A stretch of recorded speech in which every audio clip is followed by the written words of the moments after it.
التوبيك بتاعنا النهارده هو applications of differentiation. ومن الاخر هنا انا بتكلم معاك على الماكسيموم والمينيموم critical points الكونكافيتي الكلام ده كله حلو. طيب مش هاكد تاني، الامتحان بتاعك فيه اسئله بدرجه، في اسئله بدرجتين، وفي اسئله بدرجتين بس اسي. وده الوقت بتاع كل واحد فيهم دقيقه ونص ودقيقتين ونص واربع دقايق. وحاول تركز مع نفسك في الامتحان انك ما تاخدش في سؤال بدرجه مثلا وقت طويل، مش بس عشان هو بدرجة، لكن عشان عادة هو بيبقى خطواته أقل، فلو لقيت نفسك طولت فيه سيبه وارجع له في آخر الامتحان. دي نصيحة بقولها في كل فيديو، معلش ممكن تبقى متكررة بس عشان لو في حد بيحضر فيديو واحد بعينه. طيب البيج بيكتشر بقى بتاعت التوبيك بتاعنا زي ما احنا متعودين ايه هي؟ احنا من الآخر النهارده هنتكلم عن دراسة الفانكشن، يعني هنمسك الفانكشن دي نفصصها، نشوف هي بتزيد امتى وبتقل امتى والكيرف شكله عامل ازاي. طيب فالتوبيك بتاعنا بيتمحور حوالين ايه؟ increasing و decreasing للفانكشن، critical points. الكريتيكال بوينتس عندك ايه هي، وهنعرف الكريتيكال بوينتس بنطلعها ازاي وايه معناها. لوكال اكستريما، حلو، وهنا ممكن نزود الابسوليوت برضو، ابسوليوت اكستريما، اكستريما يعني ماكسيمم اكستريم او مينيمم اكستريما. كونكافيتي شكل الكيرف، يعني شكل الكيرف عامل كده ولا عامل كده. تمام. الكيرف سكتش دي عادة انتوا مش بتطلب منكم، بس ان شاء الله لما ربنا يكرمكم ولو حابين تدخلوا هندسة تدخلوها، الكيرف سكتش دي هتبقى بالنسبة لك حاجة مهمة قوي وهتعرف تعملها. مش بالطريقة القديمة بقى انك تعوض ببوينتس كتير، لا ده انت دلوقتي هتطلع من الديريفاتيفز تعرف الشكل بتاع الكيرف عن طريق الفيرست والسكند ديريفاتيف. تمام. طيب تعال نخش على اللي بعده. ميموري ريفريش سريعه كده. احنا لو عندنا كيرف زي ما احنا شايفين كده دلوقتي، لو عندنا كيرف زي ما احنا شايفين هنا، عندنا لوكال ماكسيمم هنا، هعمل لك النقطه فوق شويه، حلو، لوكال ماكسيمم هنا ولوكال مينيمم هنا، حلو قوي. طيب ايه اللوكال ماكسيمم واللوكال مينيمم؟ زي ما انت شايف الكيرف بيفضل يزيد يزيد يزيد ويجي عند البوينت دي ويبدا يقل، فمن الاخر دي البوينت الماكسيمم. بس اللوكال ليه بسميها لوكال؟ لان هي ماكسيمم، مش الماكسيمم بالنسبه للفانكشن عموما، لان الفانكشن انا عندي هنا مثلا بوينت هنا، عندي بوينت هنا اعلى من دي، الفاليو بتاعتها اعلى، هتلاقي دي اعلى من دي، فدي اكبر من دي. طب ليه مش دي الماكسيمم؟ عشان هنا دي بتكلم اسمها اللوكال ماكسيمم. يعني ايه لوكال ماكسيمم؟ يعني هي الماكسيمم في الانترفال اللي حواليها، حوالينها هي الماكسيمم، مش الابسوليوت بتاع الفانكشن، مش الابسوليوت ماكسيمم بتاع الفانكشن. عشان كده بنسميها لوكال. نفس الكلام ينطبق طبعا على المينيمم. تمام، حلو قوي. هنا برضو اسمها لوكال مينيمم. طيب حاجه كمان بقى، زي ما احنا شايفين الكيرف بدأ يزيد معانا، يزيد يزيد يزيد، وجي عند اللوكال ماكسيمم دي وبدأ يقل يقل يقل يقل، وجي عند بوينت هنا اسمها انفليكشن. عند الانفليكشن بوينت دي الكيرف بدل ما هو عامل كده بدأ يبقى عامل كده، يعني بدل ما هو كونكيف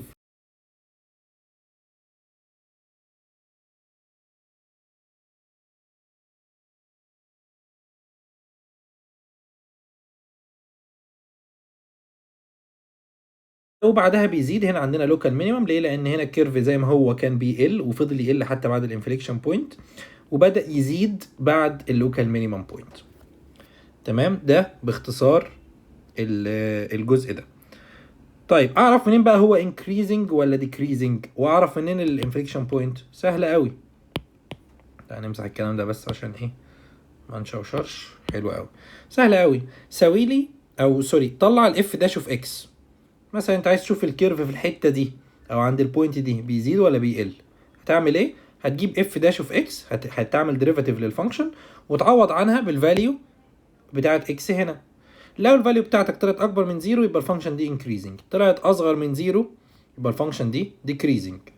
حلو. طيب ومن الاخر برضو بالبلدي الاف داش ده هو السلوب، فمن الاخر السلوب لو كده يبقى هو الفانكشن طالع في الاتجاه ده بتزيد. طيب السلوب لو العكس، لو السلوب كان كده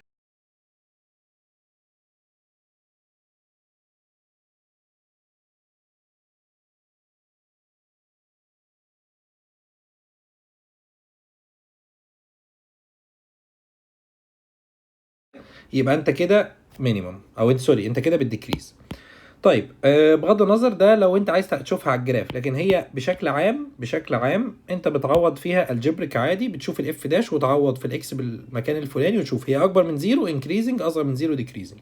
طيب ايه الكريتيكال بوينت؟ الكريتيكال بوينت بتظهر عندي في كذا حته، منها انه لما يبقى عندي اف داش اوف اكس ايكوال زيرو. حلو، دي اسمها كريتيكال بوينت. تمام. ودي ممكن يبقى عندها في possible maximum او minimum او inflection. يعني البوينت دي ممكن تبقى maximum زي هنا، وممكن تبقى minimum، وممكن تبقى inflection. هي اكيد مش التلاتة مع بعض، ولكن هي واحدة منهم. تمام. طيب حلو قوي. الاف دبل داش اوف اكس، لو عايز تعرف بقى الكونكافيتي، يعني انت عايز تعرف الكيرف عامل كده ولا الكيرف عامل كده، تعرفها منين؟ تجيب السكند ديريفاتيف، لو اكبر من زيرو يبقى كونكيف اب زي كده، ده كونكيف اب، ولو اصغر من زيرو يبقى كونكيف داون. يعني انت لو عوضت باكس باي حاجه في الحتت دي، هنا هنا هنا هنا، كل حد الانفليكشن بوينت دي، هتلاقي ان الاكس هنا عامل ايه؟ هنا كونكيف داون. يبقى الاكس هتبقى سوري الاف دبل داش اوف اكس تبقى اصغر من الزيرو. طيب في الجزء ده لو عوضت باي اكس هنا، هتلاقي ان الاف دبل داش اوف اكس اكبر من الزيرو. طيب حلو قوي.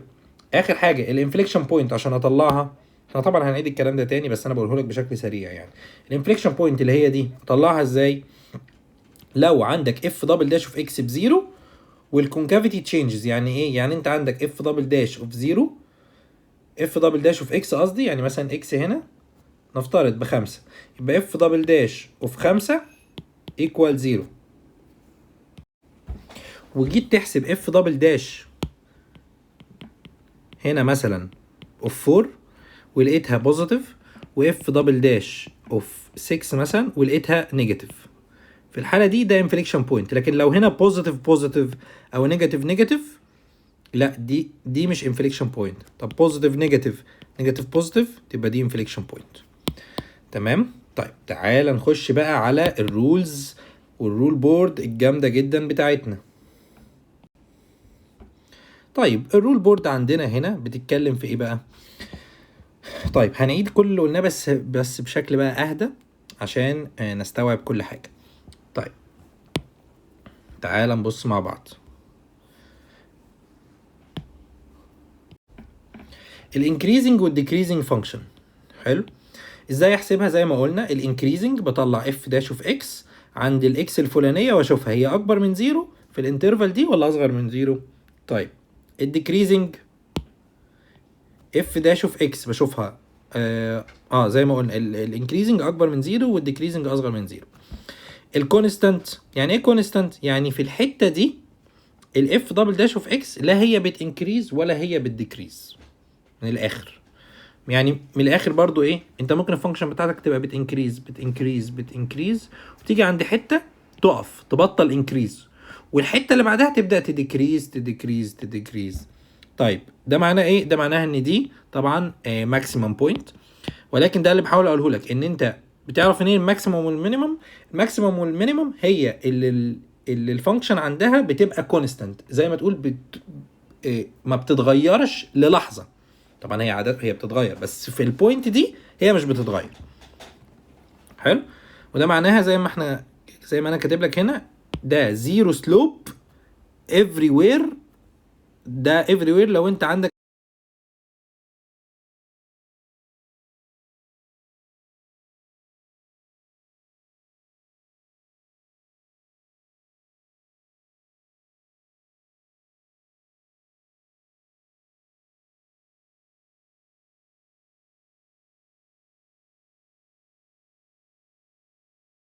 بوينت معينه بزيرو، ده معناها لو هي عند بوينت معينه بزيرو يبقى ده معناها ان دي كريتيكال بوينت.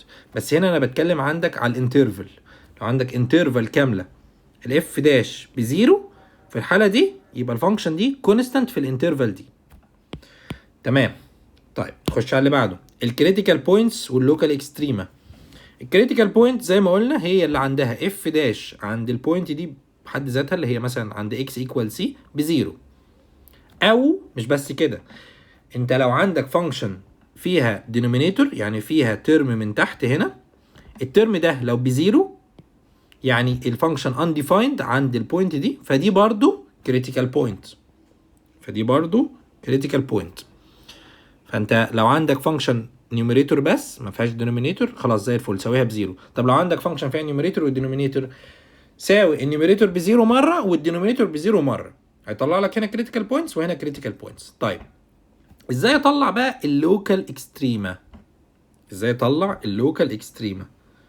سؤال مهم جدا، وده اللي بيجي عليه اسئله كتير في الامتحان. طيب عندنا نوعين من التيستس، ده خلي بالك احنا هنا في اللوكال اكستريما مش في الانفليكشن بوينت، يعني بطلع الماكسيمم والمينيمم، اللوكال ماكسيمم واللوكال مينيمم. طيب بعمل ايه؟ عندي 2 تيستس بستعمل اي واحد فيهم، سواء ده او ده، الاثنين بالنسبه لي تمام، ولكن الفيرست ديريفاتيف تيست هينفعك اكتر. السكند ديريفاتيف احيانا بيوفر عليك وقت، لو هو طالب منك كذا حاجه في المساله، او طالب منك الانفليكشن بوينتس مثلا، فهو هيوفر عليك انك ممكن هتستخدمه في انك تطلع الانفليكشن، وهتستخدمه انك تطلع اللوكال اكستريما. لكن لو طالب منك اللوكال اكستريما بس، خليك في الفيرست ديريفاتيف تيست عشان هو اللي هيساعدك تتاكد بسهوله، يعني السكند ديريفاتيف تيست مش دايما بينفع، وهنشوف ليه دلوقتي. طيب الفيرست ديريفاتيف تيست بيقول لك ايه؟ بيقول لك اف داش، خلي بالك هنا اف داش، هو هنا مش بيتكلم عن اف، هو بيتكلم عن اف داش بيحصل فيها تشينج من بوزيتيف لنيجاتيف، او بلاش او العكس، خلينا نفصصها، من بوزيتيف لنيجاتيف يبقى ده لوكال ماكسيمم. طيب من نيجاتيف لبوزيتيف ده لوكال مينيمم. حلو، بس هنا انا بتكلم على ايه؟ على اف داش مش اف، ما تعوضش في اف نفسها عشان تعرف البوزيتيف والنيجاتيف، لا. يبقى انت اول حاجه هتطلع السي دي لازمتها ايه؟ السي دي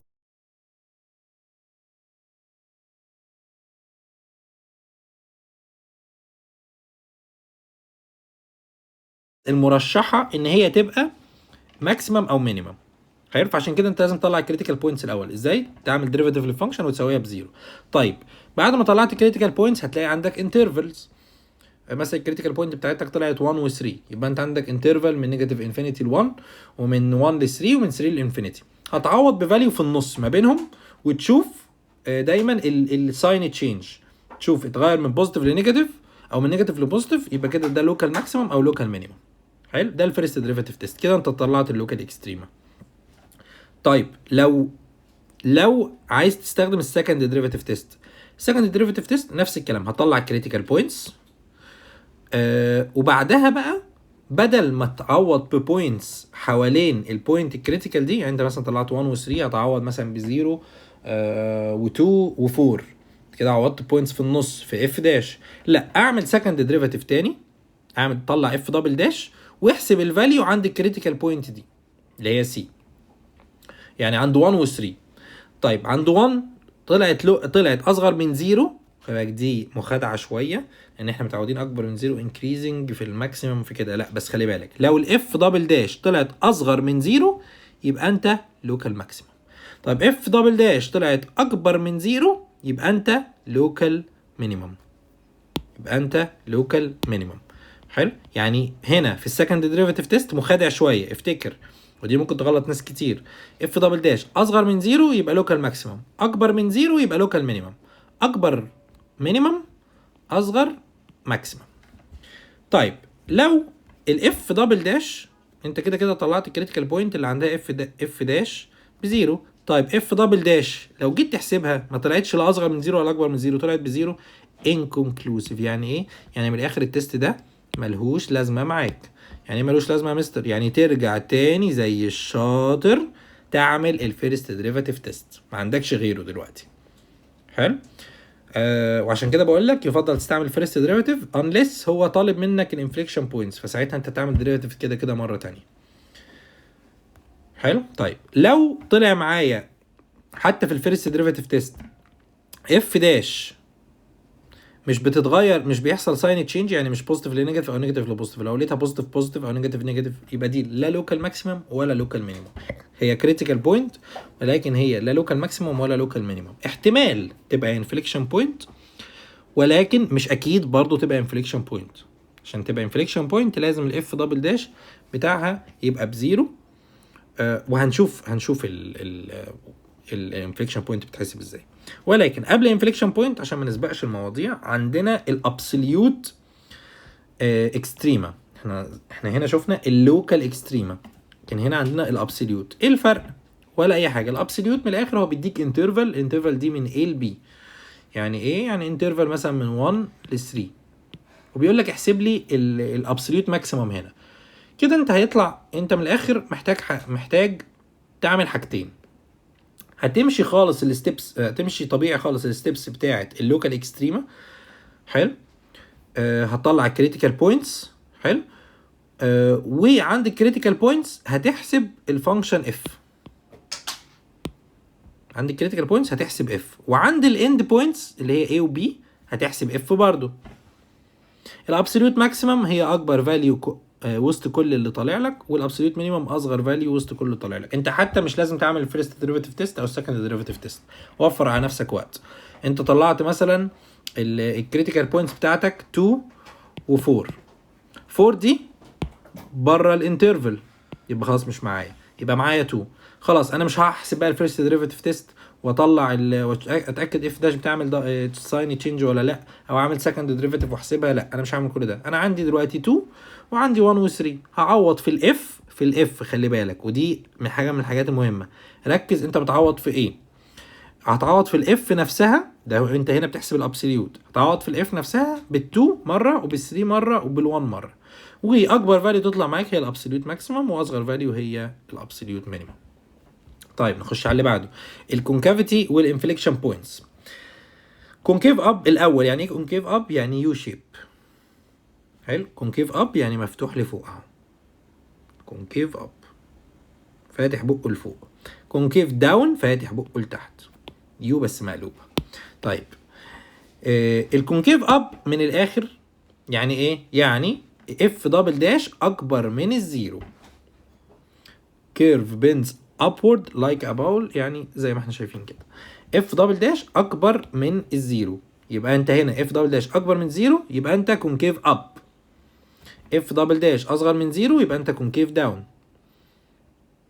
طيب ما تتلخبطش بقى ما بينها وما بين اف دبل داش اكبر من زيرو يبقى لوكال مينيمم،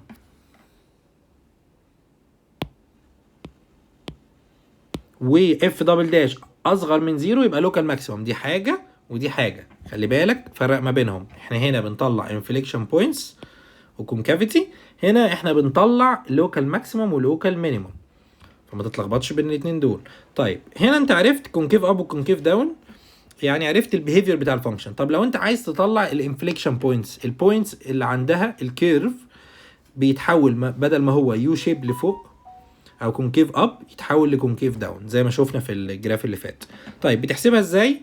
بتطلع برضو اف دبل داش اوف اف دبل داش بتساويها بزيرو، وتطلع الكريتيكال بوينتس هنا، وبعدين تتاكد. هنا بقى مفيش تيستين، هو تيست واحد. انت بتشوف الاف دبل داش هل بتعمل تشينج للساين ولا لا عند السي دي. السي اللي هي الكريتيكال بوينت. يعني نفترض الكريتيكال بوينت بتاعتك طلعت 4، انت هتعوض مره ب 3 ومره ب 5. حلو.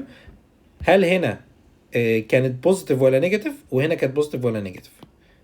بوزيتيف بوزيتيف نيجاتيف نيجاتيف، يبقى انت دي مش انفليكشن بوينت، لازم يحصل تشينج في الساين. طيب نيجاتيف بوزيتيف بوزيتيف نيجاتيف، يبقى حصل تشينج في الساين، يبقى دي انفليكشن بوينت. طيب لو نون انفليكشن، حتى لو اف دبل داش اوف سي او عند الكريتيكال بوينت بزيرو، بس الاف دبل داش مش بتعمل تشينج للساين، يبقى دي مش انفليكشن بوينت. مش انفليكشن بوينت. وزي وانا كاتبها لك اهو بالاحمر، اف دبل داش بتساوي زيرو alone is not enough.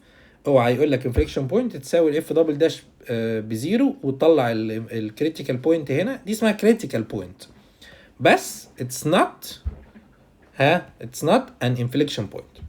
حلو. يبقى لازم تفيريفاي الساين تشينج. طيب ده الكيرف سكيتشنج تشيك ليست، دي عاملها لك كده ليك، مش عايزين نضيع وقت فيها دلوقتي مع بعض. ولكن دي بتساعدك ازاي لو انت عندك كيرف فانكشن من غير ما تقعد تحسب بوينتس، تعرف الكيرف بتاعك هيبقى شكله عامل ازاي. ولكن دي مش نقطتنا دلوقتي، فخلونا نكمل باقي الاجزاء. طيب هنا زي ما انا معودك، انا عندك عامل لك بورد سهله فيها كل الرولز، وهنا بقى يفضل قوي قوي قوي انك تكتبها عشان ما تغلطش فيها. في حاجات كتير قوي بنسويها بالزيرو، طب هنعوض فين، طب مش عارف ايه. فمن فضلك املا الرول بورد دي، اطبعها، املاها، نزلها بي دي اف واكتبها في ورقه خارجيه وتشيك عليها من الرولز اللي فاتت. هم نفس الرولز، ولكن من فضلك ما تتجاهلهاش، عشان بدل ما تطبق حاجه في الامتحان غلط وتبقى انت فاكر ان انت فاكر الرول صح وانت مش فاكرها صح. طيب هنا زي ما معودكم انا عندي حاطط لك هنا الترابس المشهوره، وعاده بحط لك 3 ترابس، ولكن انت اكتر واحد عارف غلطاتك واكتر واحد عارف ايه المشاكل اللي بتقع فيها. وهنا انت تخلي بالك من نفسك وتحاول دايما تركز على الترابس اللي انت بالذات بتقع فيها. طيب دي اكتر حاجات بتضيع درجات في الابليكيشن بتاع الديفرنشيشن. ايه هي؟ طيب اول حاجه لسه كنا جايبين سيرتها، ان انت لما بتساوي اف دبل داش بزيرو تقول دي انفليكشن بوينت. لا، دي اسمها كريتيكال بوينت. لازم تفيريفاي ان اف دبل داش بتتشينج الساين. وده اكزامبل قدامك اهو، اكس باور 4 فانكشن اف اوف اكس ايكوال اكس باور 4. عمل لها طلع السكند ديريفيتيف هيطلع لك ب 12 اكس سكويرد، ساويه بزيرو هيطلع لك زيرو، اف دبل داش اوف زيرو بزيرو. حلو، يبقى الكريتيكال بوينت هي الزيرو. طيب هل الاف دبل دبل داش بتعمل تشينج للساين عند الزيرو؟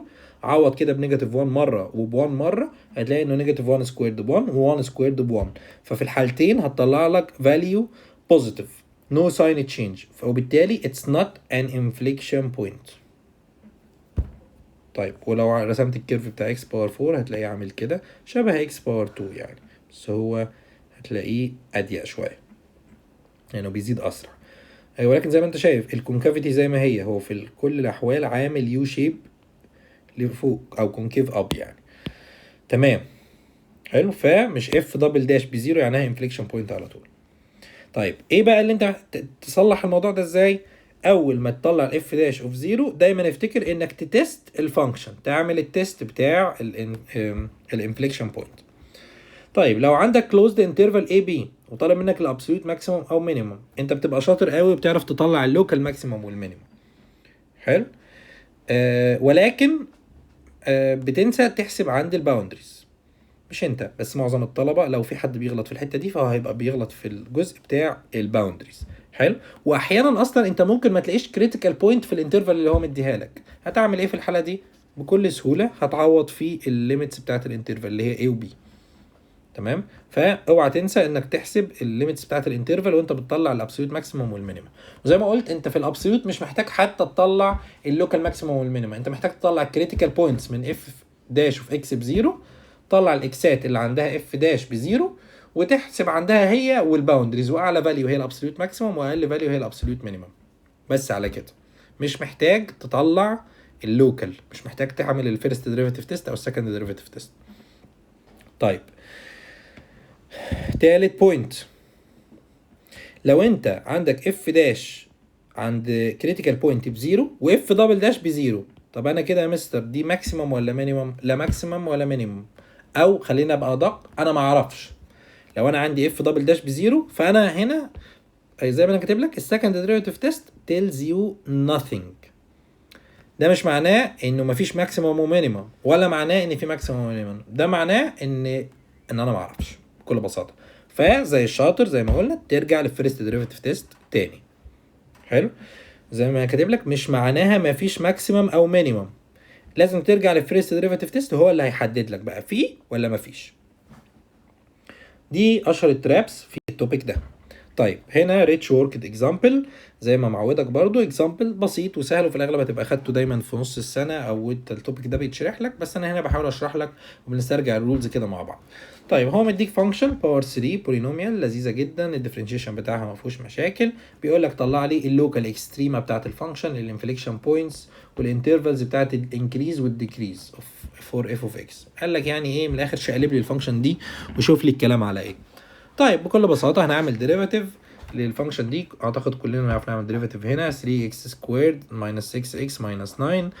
هنا اخدت ال 3 كومن فاكتور طلع لي ده وبعد ما خدت ال 3 كومن فاكتور عملت فاكتورايزيشن طلع لي x ماينس 3 و x بلس 1. حلو. طيب انت اصلا ممكن تعملها على الكالكوليتور، ساوي الكلام ده بزيرو، او تحل يعني ايكويشن من السكند ديجري، هيطلع لك الاكس ب 3 واكس بنيجاتيف 1، تبقى انت عارف الفاكتورايزيشن بتاعتك ايه. تمام. طيب هنساوي الكلام ده بزيرو. طيب سويناها بزيرو طلع لنا اكس ب 3 واكس بنيجاتيف 1، هو اللي هيخلي لنا الاكسبريشن ده بزيرو، اللي هو اف داش اوف اكس بزيرو. يبقى انا عندي هنا تو كريتيكال بوينتس طالعين من اف داش اوف اكس بزيرو، اللي هما اكس بنيجاتيف 1 واكس ب 3. هعمل ايه هنا؟ انا هستخدم الفيرست ديريفيتيف تيست، لانه اصلا هو طالب مني الانترفالز بتاعت الديكريز والانكريز والديكريز، فانا كده كده محتاج اعمل الفيرست ديريفيتيف تيست عشان اعرف بتنكريز امتى وبتديكريز امتى. زي ما قلنا انا عندي نيجاتيف 1 و3، فانا حطيت نيجاتيف 1 هنا و3 هنا، وبقى عندي عندي 3 انترفالز. عندي انترفال نيجاتيف 1 من نيجاتيف انفينيتي لنيجاتيف 1، عندي من نيجاتيف 1 ل 3، ومن 3 لانفينيتي. وطبعا الكريتيكال بوينتس دي بوينتس لوحدها بره الانترفالز. تمام. طيب هعوض ببوينت مثلا بنيجاتيف 2. لما اجي اعوض بنيجاتيف 2 هنا هيطلع نيجاتيف 2 ماينس 3 نيجاتيف 5، ونيجاتيف 2 بلس 1 نيجاتيف 1، في نيجاتيف 5 ب 5، في 3 ب 15. يبقى انا عندي هنا بوزيتيف ساين. بوزيتيف ساين معناها انكريزنج. تمام. نفس الكلام هعوض عند نيجاتيف 1 اصلا بزيرو، احنا دي مطلعينها. طيب هعوض مثلا ما بين نيجاتيف 1 و 3، اسهل حاجه احط زيرو. طيب زيرو هنا 3 في نيجاتيف 3 في نيجاتيف 3 في 1، 3 في نيجاتيف 3 بنيجاتيف 9 في 1 بنيجاتيف 9. يبقى انا هنا عندي طلعت الفاليو نيجاتيف. يبقى انا هنا عندي حصل ساين تشينج من ايه؟ من بوزيتيف لنيجاتيف. يبقى دي لوكال ماكسيمم، لانه كان الكيرف بيزيد كده كده كده وبعدين بدأ يقل، يبقى دي لوكال ماكسيمم. حلو. تمام. طيب نفس الطريقة عوضت هنا من نيجاتيف 1 ل 3، سوري عوضت عند 3 لانفينيتي، لقيت ان الفانكشن بتنكريز. حلو. يبقى هي كانت بتديكريز وبعدين بدأت تنكريز، يبقى دي لوكال مينيمم عند 3. يبقى انا طلعت اللوكال مينيمم وطلعت الانترفالز اوف انكريز والديكريز. حلو قوي. الفانكشن از انكريزنج فين؟ هقول له هنا من نيجاتيف انفينيتي لنيجاتيف 1، ومن نيجاتيف من 3 لانفينيتي. ديكريزنج من نيجاتيف 1 ل 3 زي ما هي طالعه معايا هنا. طيب حلو قوي. طلعنا الانكريزنج والديكريزنج. عايزين اللوكال اكستريما زي ما احنا قلنا عند نيجاتيف 1 بتساين تشينج من بوزيتيف لنيجاتيف، يبقى لوكال ماكسيمم. و هو هنا بيقول لك هات لي اللوكال اكستريما بكام، فانت هنا طلعت بقى ان نيجاتيف 1 هي لوكال ماكسيمم. عوض بقى في الفانكشن الاصليه عشان تطلع الفاليو بتاعه الماكسيمم ده ب 10. حلو قوي. طيب نفس الكلام عند اكس ب 3 دي لوكال مينيمم، عوض باكس ب 3 في الفانكشن الاصليه اللي هي دي، اللي هي دي، مش دي، لا اللي فوق الاصليه. تمام. عوضنا طلعت اللوكال مينيمم بنيجاتيف 22. طيب اخر حاجه الكونكافيتي والانفليكشن. هو طالب منك هات لي الانفليكشن بوينتس، ما طلبش الكونكافيتي بس احنا هنطلعها برضو. طيب هنعمل السكند ديريفاتيف. عملنا السكند ديريفاتيف طلع لنا الكلام ده 6 في اكس ماينس 1. طبعا لو سويناه بزيرو يطلع الاكس ب 1، ودي الكريتيكال بوينت اللي جايه من السكند ديريفاتيف. طيب هل انا كده عرفت ان دي انفليكشن بوينت؟ زي ما قلنا لا، لازم اتاكد من الساين تشينج. ف لو انا اكس اصغر من 1 هعوض في الاف دبل داش. لو اكس اصغر من 1 هتطلع الفاليو دي بالنيجاتيف، وبالتالي لو نيجاتيف يبقى كونكيف داون، باصص لتحت. طيب ولو اكس اكبر من 1 هيطلع كونكيف اب. يبقى انا كده بيحصل عندي ساين تشينج. ليه؟ لان انا عندي قبل ال1 كانت بتطلع بالنيجاتيف، وبعد ال1 طلعت بالبوزيتيف، وانا عندي ال1 بزيرو، يبقى دي انفليكشن بوينت. تمام كده انا طلعت الانفليكشن بوينت وطلعت الكونكافيتي في النص، لاني كنت بعمل التيست اللي بشوف بيه هي دي انفليكشن بوينت ولا لا. هنا انا حاطط لك اكزامبل تاني، من فضلك حله برضو بسيط وسهل، بس انك تمشي ايدك في الرولز وتفتكر الرولز ده شيء مهم جدا جدا، وخصوصا بعد طول الفتره اللي فاتت. فمن فضلك حله، هتلاقي هنا الانسر موجوده. طيب يجي بقى الفقره المفضله الى قلبي، وهي سبوت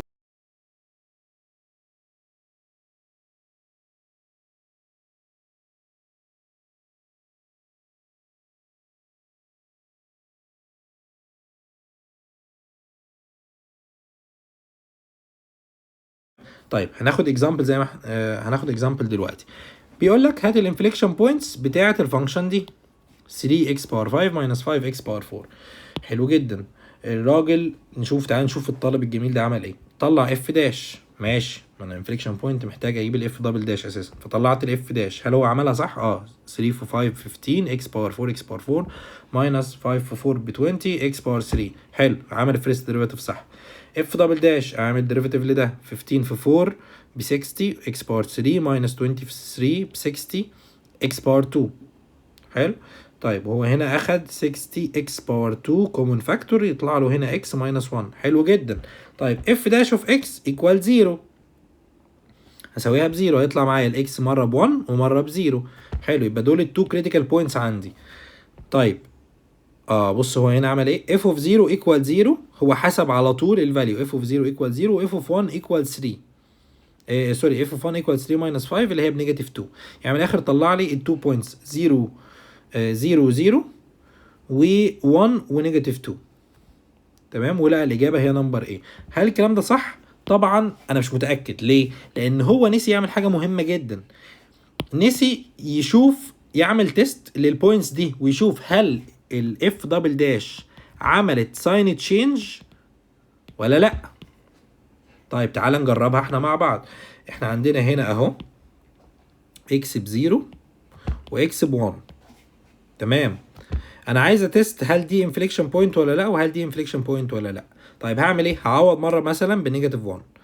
طيب بنيجاتيف 1 هنا نيجاتيف 1 سكويرد ب1، نيجاتيف 1 في ماينس 1 نيجاتيف 2، نيجاتيف 2 في 60 بنيجاتيف 120، يعني هنا نيجاتيف.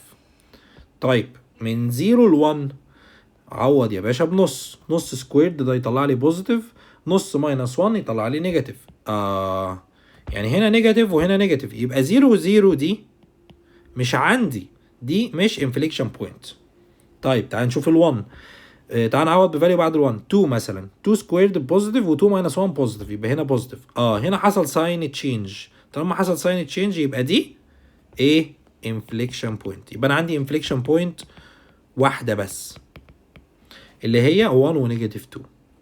هو هنا اختار الاجابه ايه؟ طبعا دي غلط. الاجابه الصح 1 ونيجاتيف 2 اونلي. ليه؟ لان دي مش بيحصل ساين تشينج لاف دبل داش. طبعا دي اف دبل داش عشان ما نتلخبطش. طيب وخد اكزامبلز بقى على كده كتير.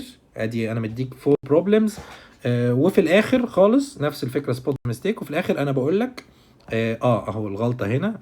اول سؤال ده كان فيه غلط، ونفس القصه هنا اهو عملت لك الساين تشينج نيجاتيف نيجاتيف، فدي مش اصلا مش انفليكشن بوينت، وال1 انفليكشن بوينت. يبقى الكوريكت انسر هي كذا. فانا هنا بقول لك بقى ده غلط ولا صح، عشان برضو انت تراجع مع نفسك تشوف انت عرفت تطلع الغلطه ولا لا. وفي مسائل زي مثلا دي المساله دي اللي هي كويستشن 3 ما كانش فيها مشكله، الستودنت كان حلل السؤال ما فيهوش مشاكل. فخليك عارف مش بالضروره السؤال اللي انا حاطه لك في سبوت ميستيك يبقى فيه مشكله. انا بدربك في الامتحان على انك تعرف تراجع صح. لقيت غلطه تطلعها، ما لقيتش غلطه ما تخترعش غلطه. حلو، وان شاء الله تحل بسهوله وما تلاقيش اي غلطات. هنا باقي الحل بتاع سبوت ذا ميستيك. اخر حاجه هنا بقى هقولها لك تخليها معاك في التوبيك ده. 3 حاجات تعملهم في المسائل بتاعه الاكستريما والانفليكشن بوينتس والكلام ده. اول حاجه الكريتيكال بوينتس. هل انا عوضت اف داش بزيرو وعملت تشيك اف داش بز انديفايند؟ لو انا عندي الدينومينيتور عندي حاجه من تحت هنا، هل سويتها بزيرو ولا لا؟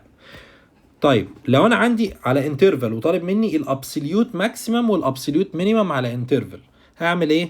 قلنا هطلع الكريتيكال بوينتس والاند بوينتس او الباوندريز بتاعه الانترفال دي. حلو، يعني في الانترفال A و B انت ممكن تلاقي لوكال ماكسيمم جوه، ولكن تطلع مش هي الابسوليوت ماكسيمم. ليه؟ لانك ما عوضتش في الباوندريز. طيب اخر حاجه الانفليكشن.